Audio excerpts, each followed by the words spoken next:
Hello, good morning, everyone. It is Monday morning. I'm Nick Perro, not your dad, here on Sick of the Shit Publications, and we are live for what we always do every Monday. We're chronically yelling out. We're going to chill out this morning and talk spring and sudden changes because, hey, springtime and shit changes a lot.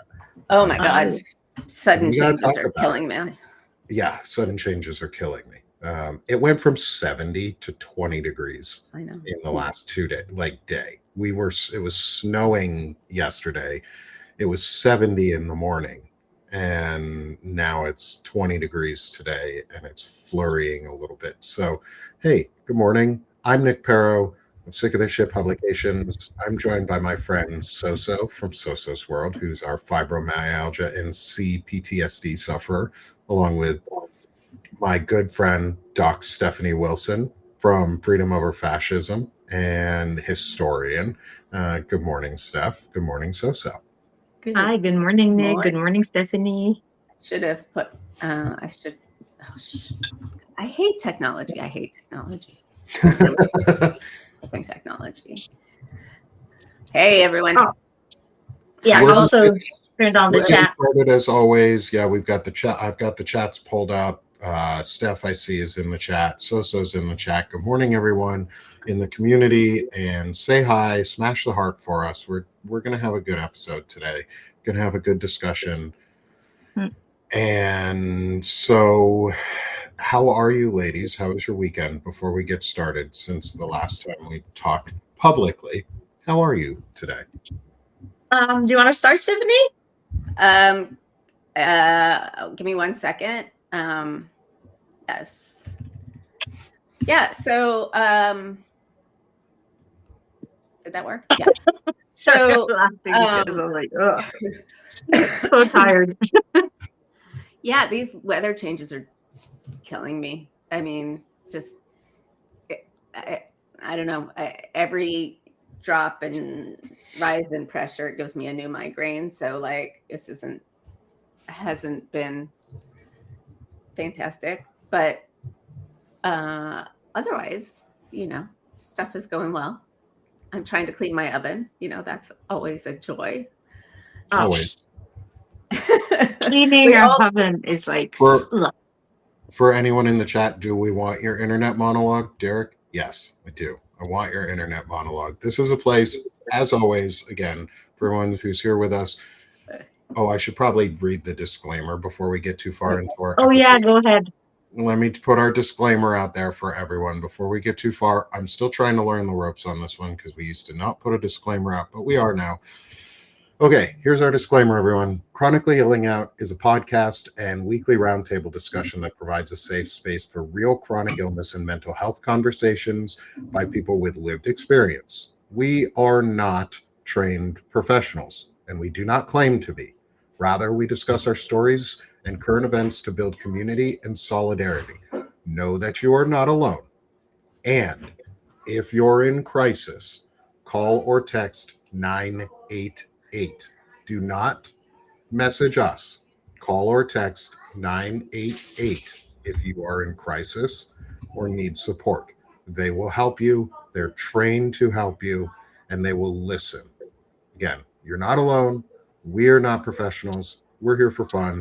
We're here to discuss our experiences and what it looks like for us to live with chronic illness, and to discuss what y'all live with chronic illness, because we listen and see what you guys write. And as you know, we often read comments from folks. I wish we could put the Substack comments up on the screen. I wish they could.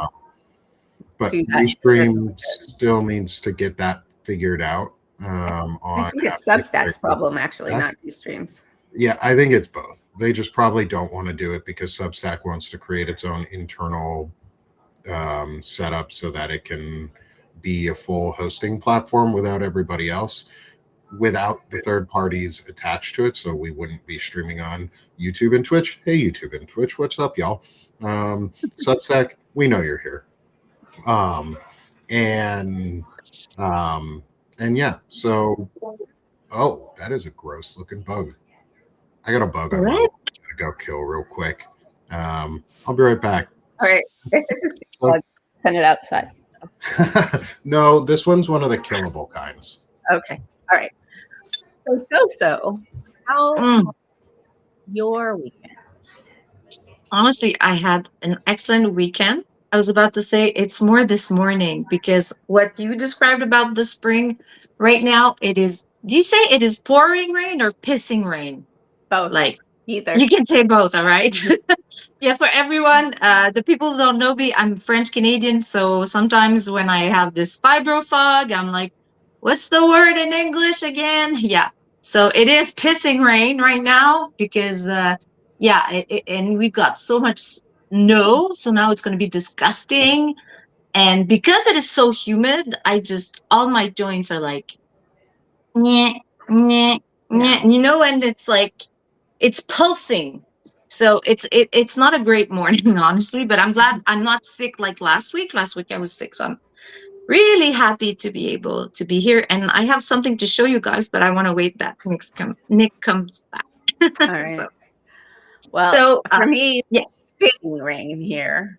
It was pissing rain. It is now spitting. But you know, I don't get joint. Well, I guess I don't get joint pain like you do. I get muscle pain, which is part of the migraine. So like, and also I don't know if anybody has migraines that other people catch before you do, but I was going like this morning and my son's like, oh, do you have a migraine? I was like, no, my head doesn't hurt yet. And he's like, uh-huh. And then 15 minutes later, because apparently whenever I touch my forehead, it means I'm getting a head attack. It's like you're kind of, something in your body senses it, right? Mm-hmm. Well, it's already started because migraine has called prodrome. It's a pre-period. That's the migraine attack is happening, but maybe the pain hasn't started. You get all sorts of weird symptoms, and then the attack phase, and then postdrome. So you get a hangover from it too. So, hey, I'm back. So yeah. Oh, I can show you. That took a little while, but I had to go kill that bug. Were you successsill? I was successful. Good hunt? Not the first time. I had to get paper towel on a book to smush it, but I caught it and it was like a millipede, one of those gross ones that needed to die. So it died. Normally I don't kill the bugs. Like if they're spiders, I try really hard to just get them outside. Because spiders are not bad. They keep the bugs away, especially like where we are in the South. A lot of people will start getting those big yellow orb weavers. They can get up to like that fucking big. They're big spiders, like big spiders. I'd die. but they kill so many bugs. They kill like if you want your house, they're predators. Free, oh yeah, if you want your house free of flies and mosquitoes and like gnats, try and get yourself a couple orb weavers in your garden or near your house. They like to set up shop near doors. So they can be kind of scary when you walk out and there's a giant ass fucking yellow spider. Oh my yellow God, and no. black, like No. big, like I big don't fucker. think we have Nick, those. I really prefer my north. alternative. In the South, you do. They're in the South. I like my alternative better. I have 4 cats and they're all indoor cats, so nothing stays alive in that house. While my cat was still alive, I never had mice in the basement, and then all of a sudden. Yeah, cats are good hunters. But yeah, if it's this time of year too, you'll probably start seeing orb weavers. And they don't ever, if you have like a new home, it takes a couple years before they start beginning to come towards you. But if you live in like more forested areas, they're pretty useful. You have to watch out for them. They are non-aggressive spiders towards humans in like any way, as long as you leave them alone. We also have a lot of snakes and stuff out here. Like I went from growing up in Vermont where there was nothing tried to kill you except for the bears occasionally if you piss them off too much, or if you were stupid enough to go out and find a fisher cat or the coyotes on their own, like then you might get yourself, or a mountain lion, like a cougar, because those come out of nowhere too. Because the US and Canada have lions. We just call them cougars and mountain lions and panthers and No, we call them cougars as well.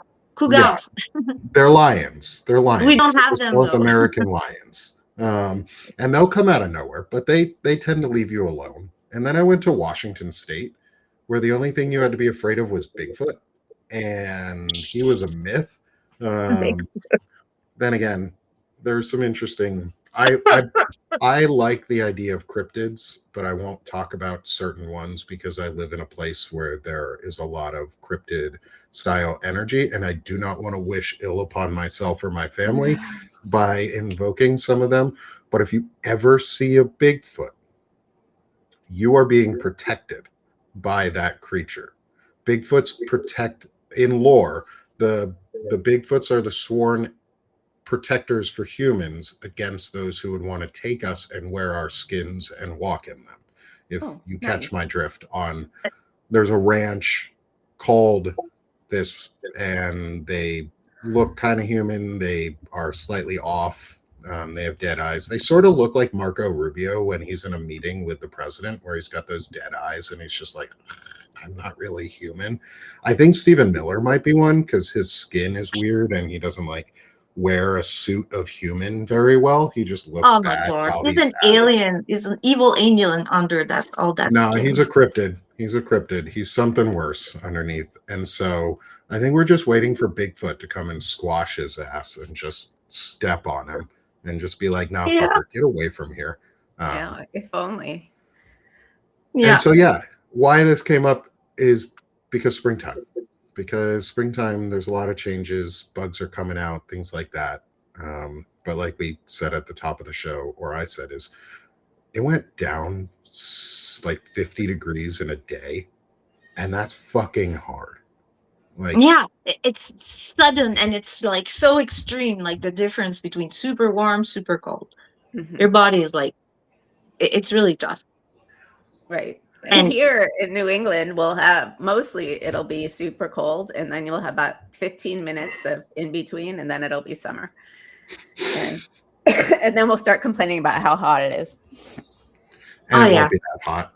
It'll be like 80, 85, and you guys will be like, I'm dying. I know. It's so hot. And then I used to do that too. And then I moved to Washington State, and then I was like, oh, it gets hot here. Oh, I grew up where it got hot. Like, yeah, like I didn't realize that. Like, we had, when we were in Washington State, we had heat warnings sometimes where it was like, don't go outside. It's 110 fucking degrees out there. You will die. Keep your kids and pets inside. They'll die too. If you're hot, they're hot. Well, yeah. We shouldn't get into climate changes because then we'll just speak for the whole hour. Go down that rabbit hole because that's some. Although it's so we're frustrating. still hovering in the weather sphere as opposed to the climate sphere. When I moved east, I stopped being able to handle deep heat, but then again, I can handle much more cold than I ever used to be able to. So you never know. Hey, Nick, now that you're back, I can show you. Look what I got. It's so pretty. Oh, pretty. No, it's reversed though. Chronically illing out. That's all right that it's reversed. Hey, if you want, right next to Soso's head is a QR code for anyone in the audience for the Sick of This shop, where you can order your own Chronically illing out mug.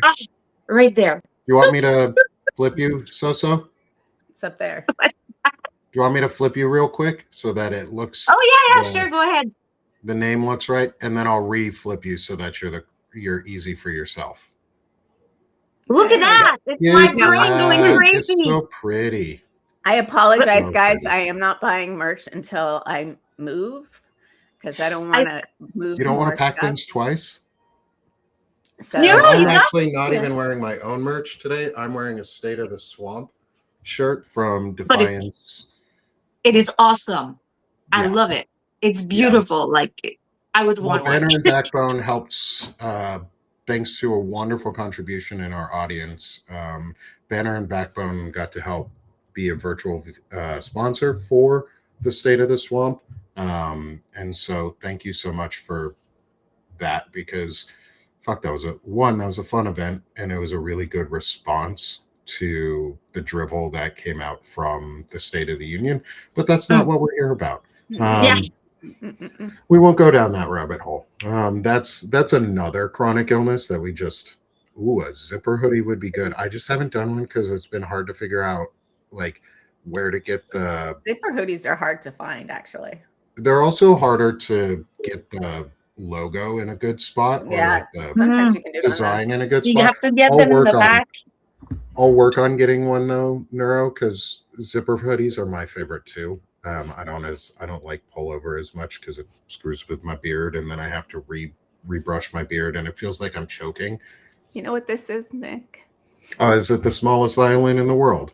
Playing Hearts and Flowers just for you. I'd love some cheese with my wine, Okay. so that as long as it's really sharp cheese. Okay. Well, that way I'll I send can- you some. Okay, awesome. Some Vermont Make sure it's cheese. Vermont Hunter's cheddar, because that's the sharpest. That's the best. That's right. Oh, Sorry, Wisconsin. Sorry, Midwest. But your cheese isn't as good as Vermont's cheese. I haven't had Midwest cheese in so long, I don't even remember. But I In can Quebec? hear you. Internet? I can't wear stuff like what Sosa's wearing. Can't wear it. It'll give me a migraine.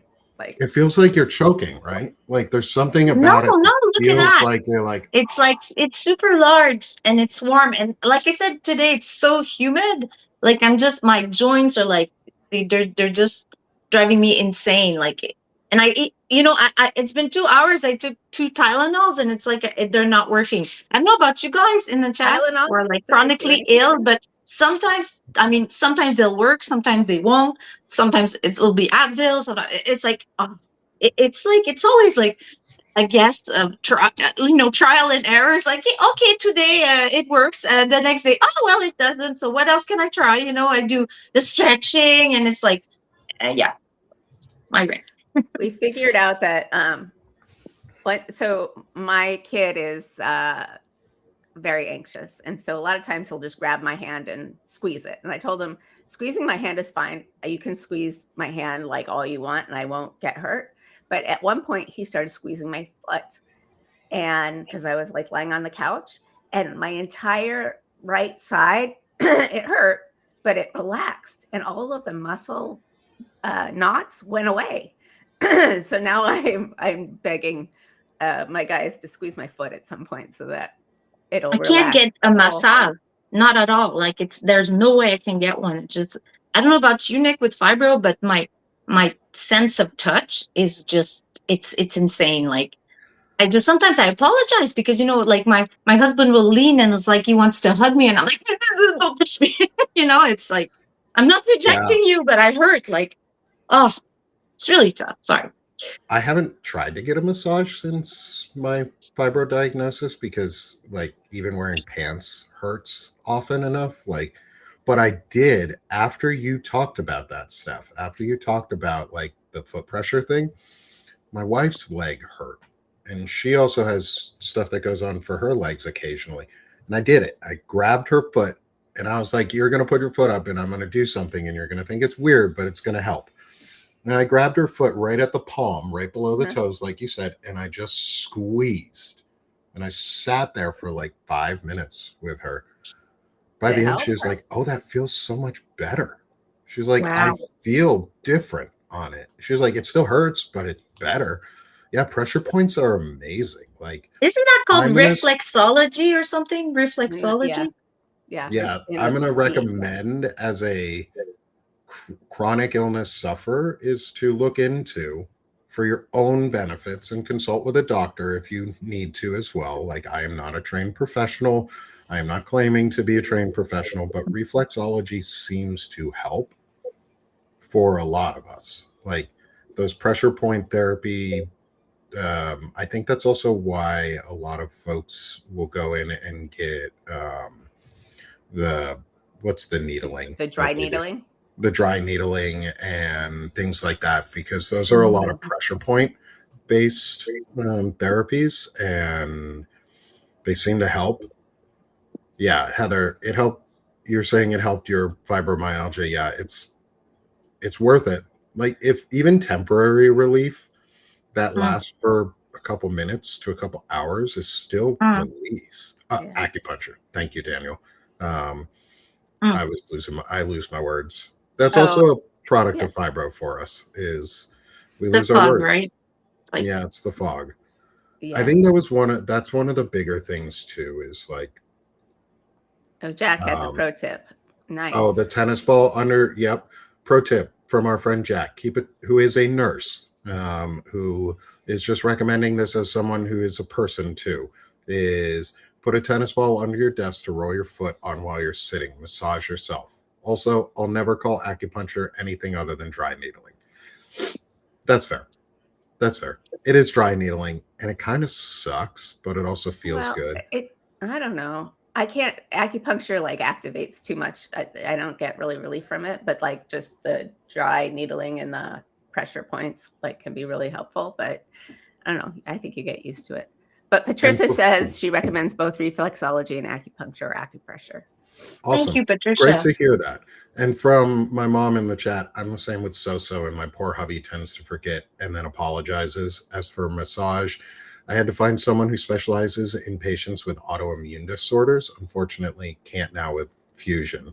And yeah, like there's a certain point when you can't get massages either. Like if you have certain if you've gone through certain treatments, spinal fusions, things like that, it becomes harder, if not impossible, to get a massage because they can't fuck your spine up and they can't massage it out because if they accidentally screw with something, you're screwed. Like, especially a chiro, like a chiro that like move your. I don't have to sign a disclaimer anymore. Like I'm afraid to go to the chiropractor because I'm like, my back already hurts and I've had a chiropractor try and fix it and then make it worse. And I'm like, no. Yeah, I have one, but I don't do any of the cracking. They have one of those things that's like a stapler that's called an activator. Like that pounds on you. Yeah, that just like sort of pushes on a particular spot, which is probably just a pressure spot kind of thing anyway. So, but like cranial sacral work, it's good. I have done just about everything. It's very relaxing, cranial sacral. What is that? Can you explain? They do micro shifts in your occipital bones because there's fluid in there and it's supposed to help your overall health if they do these little micro changes. So it's incredibly relaxing. And I've done like several different series of that. I don't know that it's long-term useful. I've also had cranial osteopathy,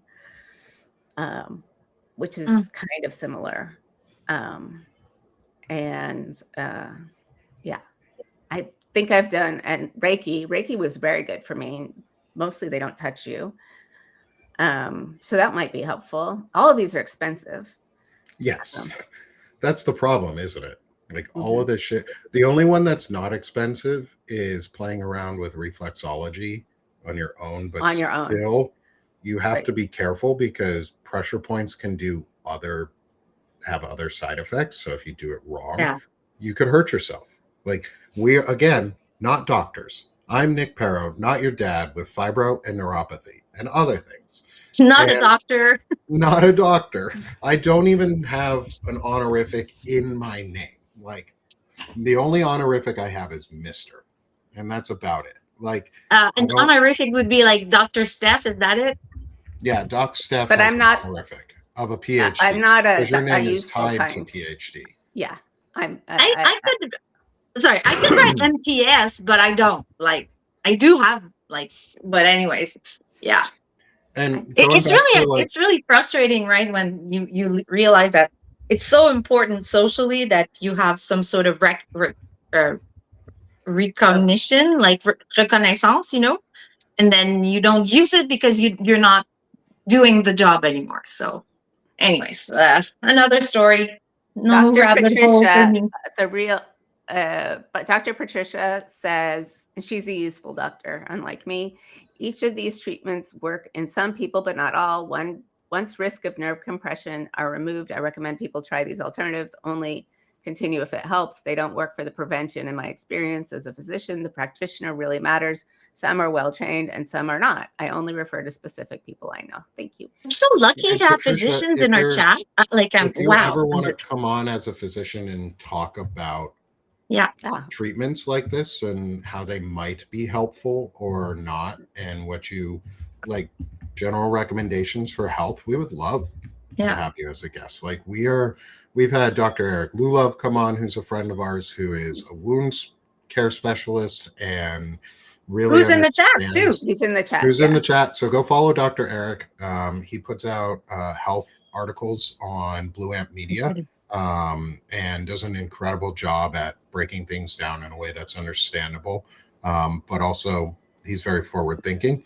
He's also a friend of mine, so I highly suggest you go subscribe to him. But if there's anyone in the audience who wants to come on too as a guest, like we love having folks come on and either just talk about their illness, what they do, what they've found work. Like this is a community for us all. There's a reason we don't talk politics here. There's a reason, well, we talk politics, but very minimal here, because this is a community for all of us. And for a place that we can come and just openly discuss the fact that we have illnesses and not be afraid to talk about them and have voice and have a presence and be visible where otherwise we might not have been. And there was a question in the chat, and I want to get back to it, from Jandro around trigeminal neuralgia, and would these be effective on that? For that's trigeminal, that's a maybe. It's the trigeminal nerve, which implicates migraines as well. It goes here, and it's a three-way nerve that goes like this. And so it's like migraine, but not, it's different than migraine, but it implicates the same nerve.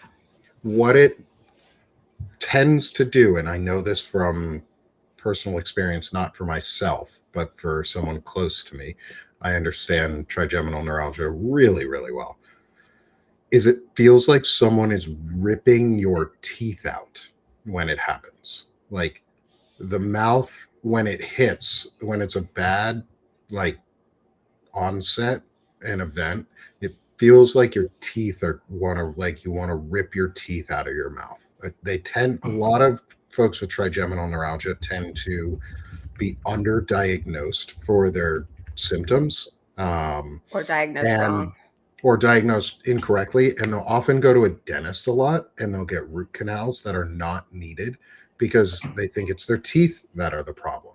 They think it's their mouth, and it's not. Oh, Eric, do you want to jump on for part of today's episode? I'm happy to bring you in. I'll send you a message with our with the show link, and you can jump on in if you want to talk and cool. Join us for today. Always love having you on with us, Eric. Yeah, we appreciate our friends in the chat and subscribers. And the nose, eyebrows, and base of skull. Yes. And also people get diagnosed with sinus stuff, and that also implicates the trigeminal nerve. Yeah. And it really, really fucking hurts. Like, I think my fibro hurts and like the neuropathy is bad. And then I see the person I love who is going through trigeminal neuralgia, and it's not something curable unless they go in and they actually like surgically alter and put like a little pad or something beneath your nerve, because it's the nerves hitting together incorrectly. And we do that at Mass General, by the way. It's that it'd be interesting to look at. We've looked into it a little bit. It depends on if the VA would cover it as something like that, because it's hard to get the VA to approve shit that's useful, because they don't like doing preventative medicine all the time. They do just trauma care for not health care, but sick care. Yeah, sick care. They do a lot of sick care. But the trigeminal one is like, go see a doctor. If you think you have trigeminal neuralgia, go see a doctor. Like, that shit fucking sucks. And hey, what's up, Dr. Eric? Hey, everybody. We got two docs on the show today. We've got a doc that can heal you and a doc that can tell you all about history. So this is Yes. exciting. Eh, Hey, what's up, oops, Doc Eric? He's more useful.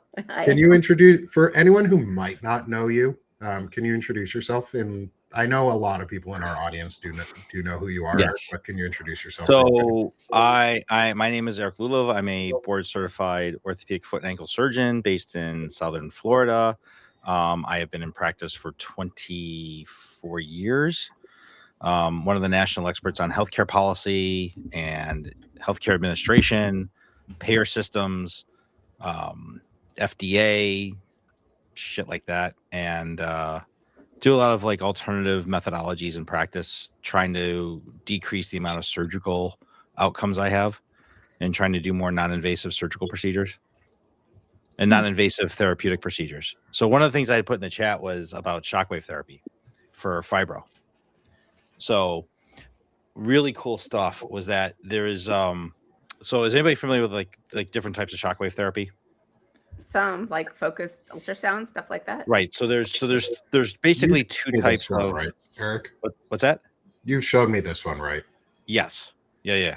So there are two basic types of shockwave therapy, and I want to clarify. So like when the first shockwave therapies came out of Europe, the International Society for Musculoskeletal Shockwave therapy, the ISMST, had basically argued that radial shockwaves, which is radial pulse therapy, had an effect as a shockwave therapy, like acoustic shockwave. Well, so what we do know now about the science is that radial pulse therapy is very superficial. It does not penetrate through the skin as much. The energy wave is when you're looking at like the skin surface here, and then the energy wave comes in, it literally is really intense at the skin level and then disperses very quickly. Focused shock waves typically tend to be more direct, more focused, higher energy settings, and can penetrate through the tissues like as it's designed as a focused wave. So those can penetrate down to bone. So and then electromagnetic transduction therapy is the newer technology, came out in about 2022, which is using a 100 to 300 kilohertz watt magnet to excite the cellular level at the ATP and cellular mechanism level. Is one of those treatment the one you see, when you go to Costco and there's Dr. Ho's stimulation something for the muscles, or is that relatable? Like or huh? You thinking like a massage pistol? No. It's really I think it's probably it's like electrostim there. Like probably like a TENS unit. Yeah. Oh, that's it. That's the word. You put like a little pad on and it's attached to a cable. Yeah. Yeah. So that's right. That's transdermal electronerve stimulation. That's totally a different modality. Because that's really only focused at one specific point, wherever the pad is. Okay. So as I was getting there, I got to pull up the clinical trial now that I'm online, guys, because I just had it and I took it off. You'll find it if you do like a PubMed search or a Google search for clinical trials. You would type in like ES. Oh, and here's a trick when doing Google searches, by the way. You can type in, like, if you're looking for a specific site, you can type in the word site : so it doesn't bring up all the fake websites related to that name. Like you can actually focus down your Google searches using different vernacular as a prompt, because the Google's basically like they're using Gemini now as part of your AI searches on everything now. So let me pull up the study here. Okay. So shockwave for therapy, so it's on the National Institutes of Health. It was listed, it was actually released in 2022. So the study was published in 2022. It came out of Europe, obviously, because it's not, these treatments here in the United States are not, they're cash only. Like they're not approved by any insurances. So this was a systemic review. So they looked at 19 clinical studies that were randomized controlled trials and observational studies. And This is where like Steph and I kind of only understand this type of language because we've done the actual high level institutional research. Actually, I just understand it because I've been reading it for so long. Right. See, or you just assimilated by osmosis. I have had a neurologist tell me you shouldn't be reading these studies. That's what I'm here for. Oh God. Not you. And Oh I was like, gosh, I hate that. Sorry, I'm not. They don't like to be questions. Anyways, I'm the same because I say to him, how would you like to eat a bullet instead? you want to reconsider your position, because I could see Nick saying that actually. But in a much more intelligent anyway, he would do it in a very snide, snarky comment. Like, anyway, so the role of extracorporeal shockwave therapy for improving the clinical outcomes of patients who have MPS. Okay, there was literally no evidence for frequency modulation, which would be like a TENS unit or radio frequency. Okay. So in a nutshell, in all these clinical trials, what they actually did find in the data extraction was, out of all the clinical trials, and it's all said and done, and they looked back 2012, 2014, 2015. So what they actually did find in the results section was that it had a very high statistical significance for reduction of pain long-term over greater than 9 to 10 month duration. And what it actually found out was that in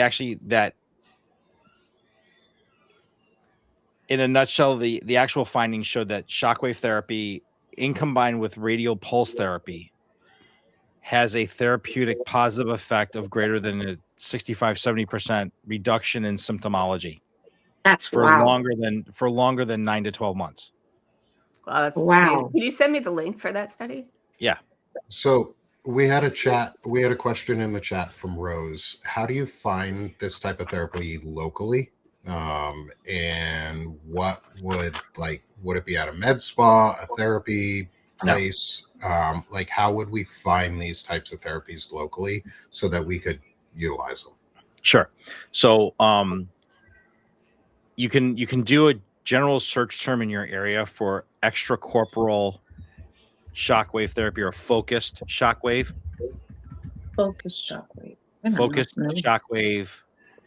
Like, you could do like focused shockwave near me, and it'll bring up mostly, the majority of them will probably be chiropractors.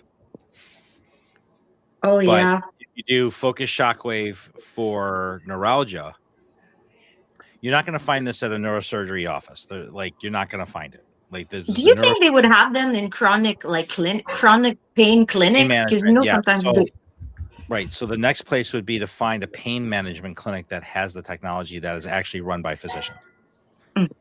So like an ortho laser style place, or more like pain management. Oh, okay. Like a pain, basically, so this might be like an anesthesia group that has a pain management fellow, and this is part of the treatments they're doing. Some neurology places are actually turned into pain management centers, not just. And physiatry too. So physiatry, not psychiatry, but physiatry, which is now termed physical medicine and rehabilitation. So they typically will focus more on like the post-hospitalization acute rehabilitation progress of a patient, let's say after a hip fracture, but they also do pain management. The thing is also, those clinics are because chronic pain is so widespread. To be honest, I've been on a waiting list for 2 years. And I'm in Quebec, Canada.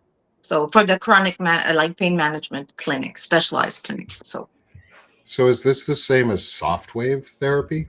Soft wave is one modality. It's one manufacturer. I'm a customer of Storz Medical AG, which is the actual parent company in Germany. The distributor here in the United States is named Curamedix, Curamedix. They're the distributor that sells the specific equipment that I have, which is really so. Softwave. I'm not trying to bash softwave. I just met with the guys over the weekend in Boston. They were at the meeting. It's a decent technology. It was a decent technology. Stephanie was so damn cold. I didn't leave the damn hotel. Okay. So. All right. I I can't talk because I didn't leave my house either. Okay. Okay, so and the weather was like windy as hell yesterday. So on Saturday it was brutal. And you and now got the back weather, okay for the yeah, the I left early yesterday morning. I saw the writing on the wall with the weather, so I moved my flight up. Good I thinking. saw Boston was going to just get hammered again, so I'm It's like, I'm gonna out get of there. hammered with wind and rain Yeah. tonight.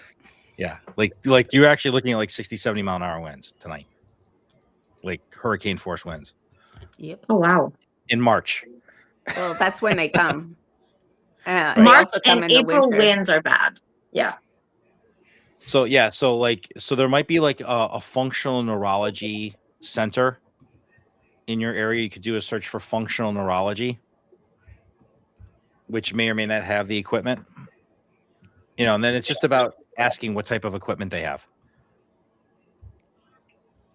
Just so they can copy and paste. Pretty much. Yeah. Yeah. So right. So there's a difference. So like you have electromagnetic transduction therapy, which is basically the magnetic coil. Okay. And that literally is one of the game-changing things that I've added to the practice as far as pain management for patients. That has really done wonders because that can be done non-invasively, like for like lumbar back pain, for radiculopathies, for orthopedic injuries, fracture healing. Radiculopathies, is that for just ridiculous injuries? Right. Okay. Now that would be like if you have like a lumbar spine compression. The radiculopathy is the subject actually having the nerve pain at the endpoint terminus of the nerve root, like in the lower leg of the foot.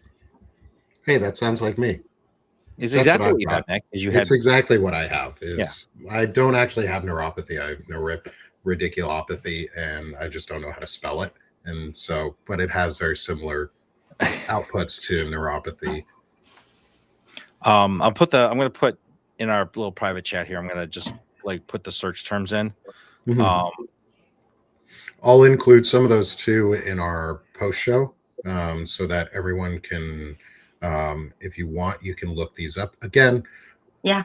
3 of us here are not doctors of medicine. One is and knows what he's talking about. So listen to Doc Eric on ideas. And again, these are not prescribed.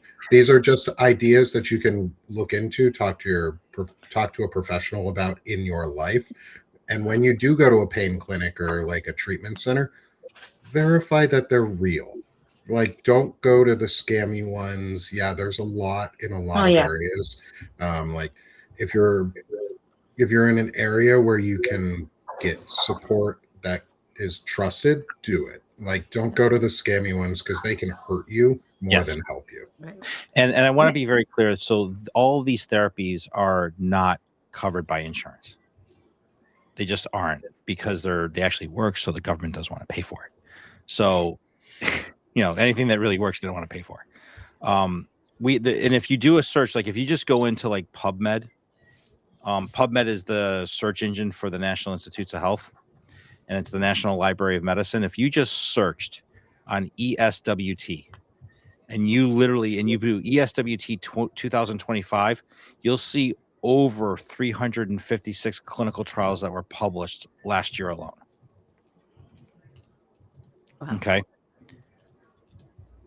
If if you go back to if you expand the search and went from 2020 to 2025, you'll see well over 1,000 clinical trials that have been published.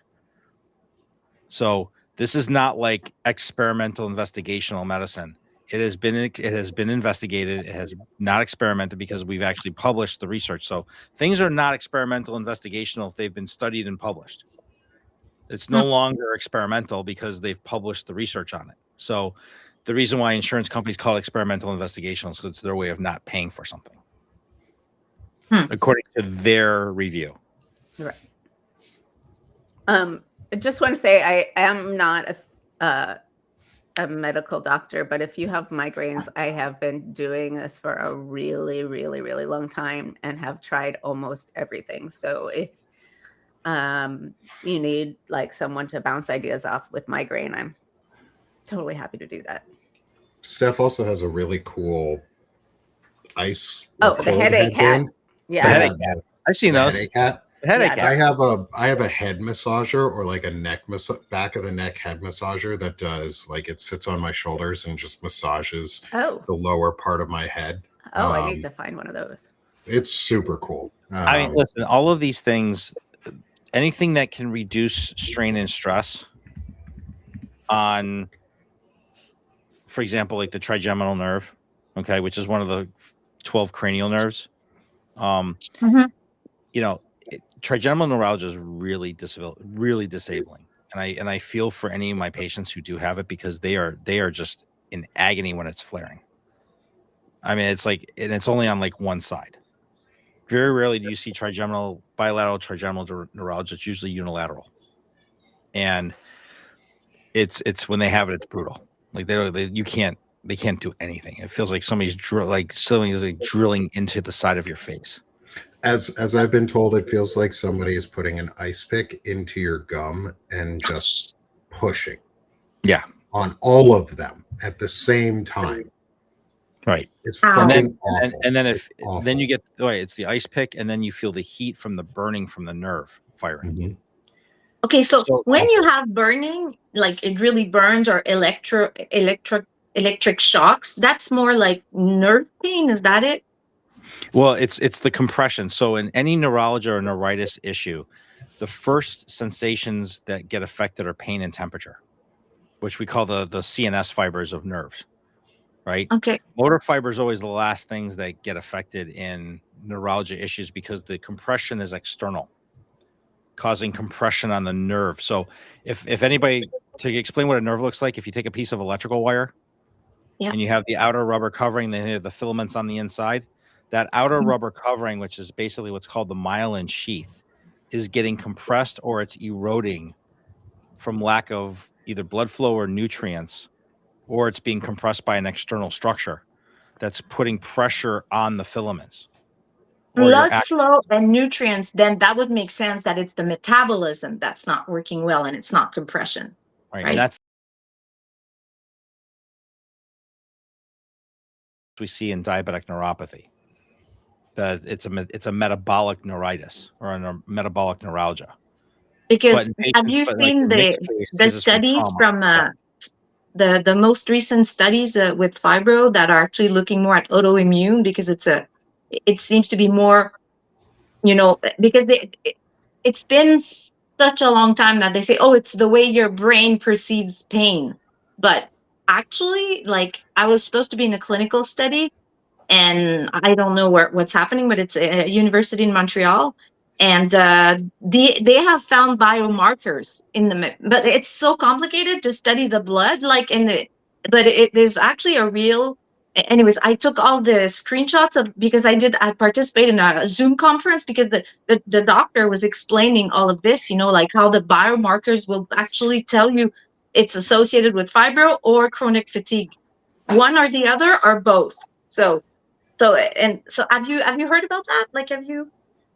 I have. Okay. And this is the beauty about where we are today with, this is called science, kids. Yeah. We learn new things all the time, right? This is called science class. This is not influencer medicine. This is actual real science, right? So this is how science, right? This is how it gets done. And it's unfortunately, yes, human trials are a very important part of phase 3 clinical studies, because it's how we can determine the safety and efficacy of the actual therapy. So all this stuff starts as a phase 1 proof of concept clinical trial, usually laboratory. Then it moves to phase 2, which is a isolated limited trial set of human subjects. And then it gets expanded to the phase 3 clinical trial, where they start to enroll hundreds to thousands of patients to undergo the therapy. And then that's when they randomize it. So like some patients they'll get the control or the sham, the placebo. And then the other patients are getting the actual therapeutic dose medication. See, all those people who believe Maha need to know how science works, actually, all the way it's so, I mean, yeah. But the mercury in the vaccines, all the mercury, we're poisoning ourselves, aren't we? By giving ourselves the way to heal, and yet the botulism versus the health is incredible on some of the dichotomy there. but not where we're going. Anyway, so I It's, like that's the one thing that we need to do is to encourage in education, Yeah. people to actually have the basic of understanding what science is and what's the scientific methods and how it's not just, it's so precise. And then there's really either a sort of proof, but most of the time it's a correlation. But, if you use these words and people are like, what are you talking about? And then they really don't understand. And I think that's, well, all the disinformation, anyways, that really gets me because I do have a master's in psychology. I'm not a psychologist. I'm repeating it. I am not anymore. But you do take all those classes where you study the scientific methods. You actually have to do one. So, when you're being exposed to that kind of education, then it's much easier to have a better way of judging, or understanding all the way that science works and why it does work. It's just it pisses me off, really. I mean, science is also about failing. Yeah. You think the first guys that made boats actually got across the ocean the first time they did it? No, it's trial and error. Think. And that's how you learn. It's like riding a bike. You didn't ride the bike expertly the first time you got on it. You needed, when they took off the training wheels. I mean, you got to learn how to balance. You got to learn your brain has to learn how to balance, right? Mm-hmm. It's a learned skill. Absolutely. Our educational system has failed over the years because we have stopped teaching skills. Well, we've also stopped Developmental teaching that skill. failure is part of the process. Right. Like giving kids participation medals. No, you lost, right? You don't get a participation medal because you finished 18th. No, you have to improve. You have to do better. This is how Nick, we could talk about this on Thursday during the show, but about how just like our generation growing up in sports, right? Like I had coaches grabbing my face mask and, grabbing my hockey helmet and, getting in my face and screaming at me. Oh, that wasn't exactly, but Eric, think about that. That was a little bit maybe over the top. I'm your generation, I'm younger, Eric. But it was acceptable. But it was accepted because that was the way coaching was back then. It wasn't about get in touch with your inner feminine side when you're playing a contact sport. It's like, I wasn't taking a guy into the corner playing hockey as a defenseman and crushing him against the board and saying, "Oh, I'm really sorry. Did that hurt? I didn't mean to do that." No, it was stay down. And they'll do that again in front of the lawn of the White House when they'll have those wrestling match. It's idiocracy come to life. Is that the WWE MMA bullshit that they want to do outside the White House? Yeah. See, I think we could literal just solve idiocracy. I think we should just solve the most world conflicts by putting them in Japanese sumo blow up suits and let them bounce around on each other. Do the pugil sticks from like army basic training, and where you have to be those robot soldiers and just like we could just solve a lot of this stuff. Fucking hard to move in those things. Oh yeah. Okay. It wasn't as mobile as the ones from Star Trek, though. No. At least we're not red suiters. No. At least we're not wearing the red shirts. They always go first. Right. Take that into account, red hatters. Is the red goes first in these shows, and you don't want to be one of them. No, I've started Starfleet Academy. By the way, it's really good. I finished it. Great series. The what? No spoilers here. So before we go too far over time today, because I actually have a meeting here in about 20 minutes that I got to get to. Let's switch to our meditation for the morning, and then we will close out our show and promote ourselves. And I'll see y'all here on the flip side in just a moment as I get the scenes set up just real quick so everybody's auto muted and all the good stuff. And we're going to enjoy a wonderful meditation. Beth is not here with us today. She's living life. She's got life going on. And so we're covering, we're holding the fort down for her, but she got, it was released this morning, was our new meditation. And so let's have some time on. I love this part of the show, by the way. yeah, this is one of my favorite parts of the show too, is just taking a break and meditating for a little bit. Keep your eyes open, watch the beautiful photography inside, and listen to Beth's words as Beth's voice as we go on today's meditation, and we'll see y'all on the flip side. Welcome to our Roads Less Traveled meditation. Join me by taking a deep breath in through your nose and slowly exhale out through your mouth. Take another deep breath in and slowly exhale out. One more deep breath in and slowly exhale out. Imagine that you have chosen to take the road less traveled, the path worn in search of the soul. As you walk this road or path less traveled, feel the ground beneath your feet, the touch of the warm, gentle breeze on your skin. Notice the landscape all around you, trees, stone, and earth seemingly painted on peaks and valleys. You are safe in this moment of quiet surrender. With each step, you are moving further away from the noise of daily life and deeper into relaxation. Give yourself permission to leave any stress or worry behind. Allow your shoulders to drop and your neck to soften. As you continue your journey, feel the peace of this place, the quiet stillness, surrounded by nature's art. Take a slow, deep breath in, and as you exhale, release whatever remaining weight that you may be carrying.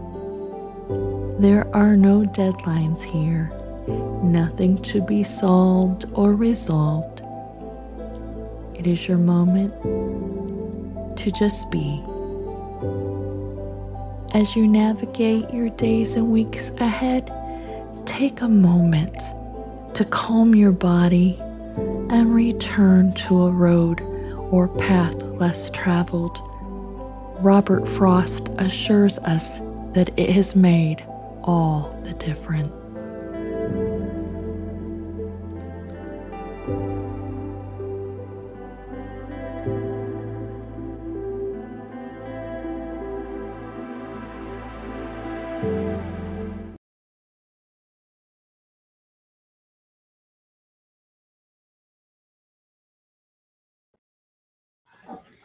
And we're back. And that, my friends, let me pull up her QR code for all of that before we get into everyone who's here with us on the stream.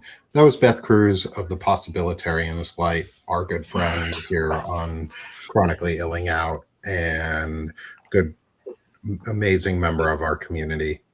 So please come support Beth. Become a free or paid subscriber with her. Help her build the platform up. She does our meditations every week. She writes a brand new meditation. She puts it together. She organizes the photography that So does. And it's amazing. And it's a great way to start the week. So come support Beth at the Possibilitarians Light. And then Doc Eric. Support, promote yourself unabashedly. Tell people where they can find you, how they can support the work you're doing. And thank you for coming on. No, thanks for having me. I love being on here. I love coming on with you guys. Love you guys having are great. you on with us. Thank you. So you guys can find me here on Substack at Dr. Lulove. or my just name, my Eric Lulov. You'll find my Substack there. I do not have a paywall, so my stuff is completely free to subscribe to and follow.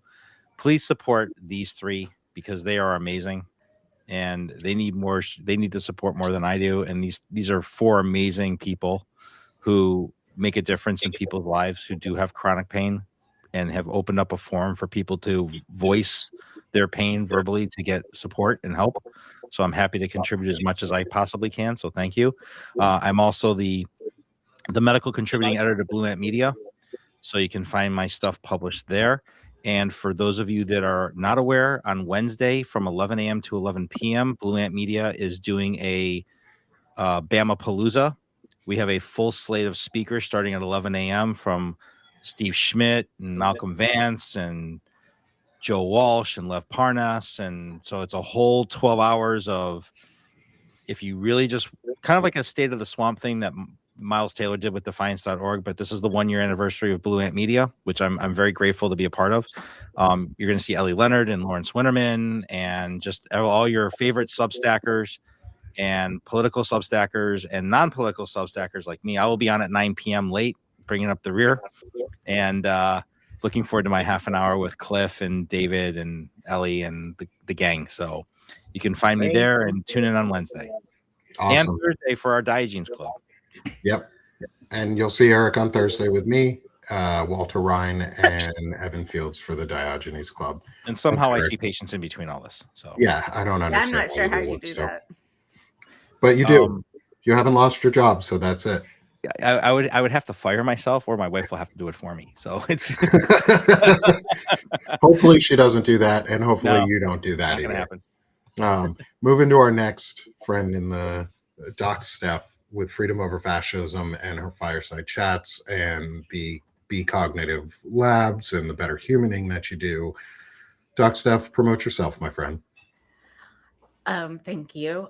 So Freedom Over Fascism, I do fireside chats with people who can help us understand how do we defeat the MAGA murder regime and provide context. I'm about to put up the audio for a conversation I had last week with a woman. I didn't expect this conversation, who talks about how Star Wars and Star Trek science fiction can show us the way towards what we want, our values and what we want to see in the world. And that was a really fun conversation.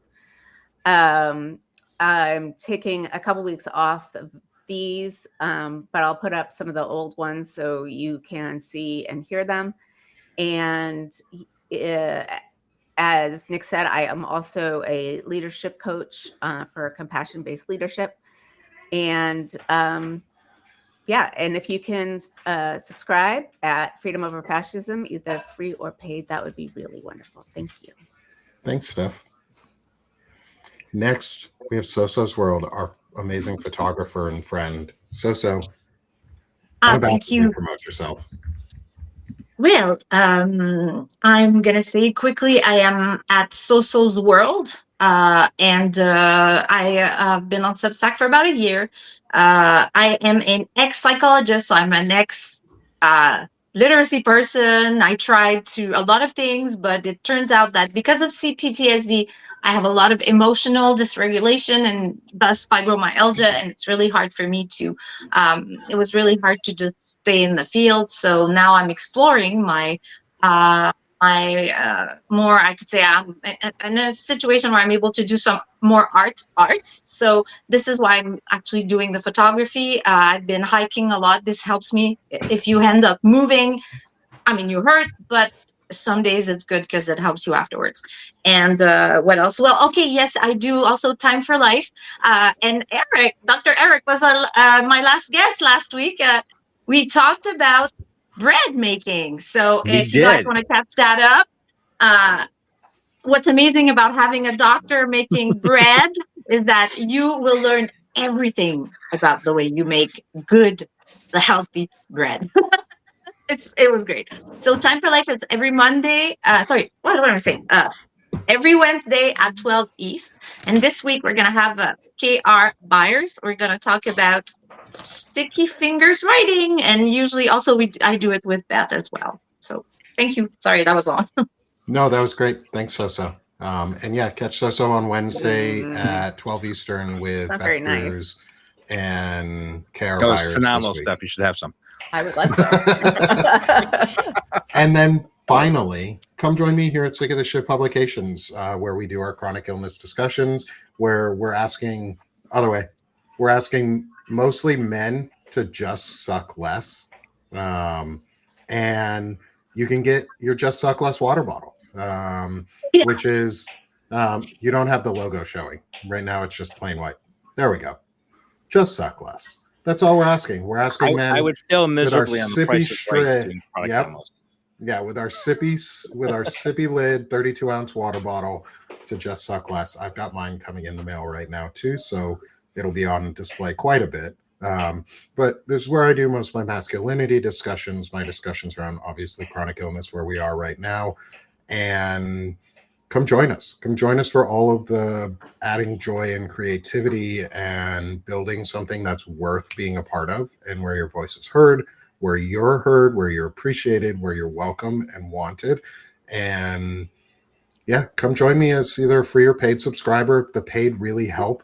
They get us on the leaderboard. They get more of you, more folks into our audience and our community, so they can see these discussions and hear them and be part of them. And we want everyone to be a part of this discussion, because the more visibility we have, the louder voice we have, and the easier that we can push the change that we want. So let's help build this community strong. So come join me here at Sick of the Shit Publications. Go join Soso, go join Steph, and go join Eric. And also go join Beth, our wonderful, amazing co-host who's not here today. Support all the small content creators you can. And let's go challenge the day and have a great day. Because today we're done being sick of this shit, and now we're doing this shit. So we'll see you all next Monday. Have a great week, and talk to you again soon. Thanks, y'all. Thank you so much, Nick. Bye, y'all. And guys, Stephanie, Eric. Aha. All right. Thanks for letting me jump in, guys. Thank you. Yeah, thanks for joining.